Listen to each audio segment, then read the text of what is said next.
మధు గారు మనందరికి SIP SIP అంటే తెలుసు. ఈ టాప్ అప్ సిప్ అంటే ఏంటి? టాప్ అప్ సిప్ అంటే ఏంటంటే మనకు ఈ రోజు income after 2 years 3 years 5 years general గా పెరుగుతా ఉంటుంది. మనం ఇప్పుడు ఒక 15,000 ఎస్ఐపి చేసి దీన్నే 15 సంవత్సరాలు కంటిన్యూ చేస్తానంటే మనం అండర్ ఇన్వెస్ట్మెంట్ అయిపోయి. ఎప్పుడైనా సరే maximum investment is equal to return కంటే ఇంపార్టెంట్ మీరు పెట్టే క్యాపిటల్ ఎక్కువ ఉంటే 5% వచ్చినా 10% వచ్చినా కార్పొరేట్ ఎక్కువ బిల్డ్ అవుతారు. 15,000 ఎస్ఐపి చేస్తే మన అందరికి తెలిసిందే 15% రిటర్న్ తో 15 years లో దాదాపు 10 వస్తుంది. అది మీరు 10% టాప్ అప్ ఎస్ఐపి కానీ దీని అర్థం ఏంటంటే ఈ సంవత్సరం 15,000 కట్ అవుతుంది. నెక్స్ట్ ఇయర్ నుంచి 15,000 మీద ఒక 10% 300 2,500 మీ ఎస్ఐపి కట్ అవుతుంది. అప్పుడు దానికి అనుగుణంగా మీ సాలరీలో ఇంక్రిమెంట్ ఆ విధంగా ఉంది అనుకుంటే మీరు టాప్ అప్ ఎస్ఐపి రిజిస్టర్ చేసుకో. ఎనీ టైం దాన్ని స్టాప్ కూడా చేయొచ్చు. ఒకవేళ మీరు 15,000 ఎస్ఐపిని టాప్ అప్ లో ఎస్ఐపి లాగా చేశారంటే మీ రిటర్న్ లో దాదాపు 50% వేరియేషన్ వస్తుంది. అంటే ₹1,00,00,000 బదులు ₹1,50,00,000 రిటర్న్. ఇది ఎఫెక్ట్ అనమాట టాప్ అప్ ఎస్ఐపి లో.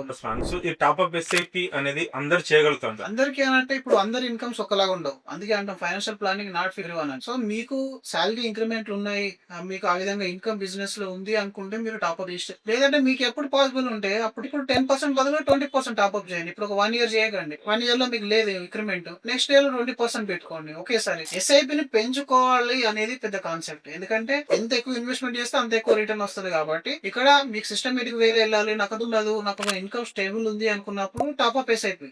లేదు నాకు ఇన్కమ్ అనేది నా బిజినెస్ ఇన్కమ్ అండ్ నా ఇన్కమ్ అనేది ఎవ్రీ ఇయర్ 6% కంటే ఎక్కువ పెరగదు అని తెలిసినప్పుడు అప్పుడు టాప్ అప్ ఎస్ఐపి జోలికి వెళ్ళకండి. నార్మల్ ఎస్ఐపి చేయండి.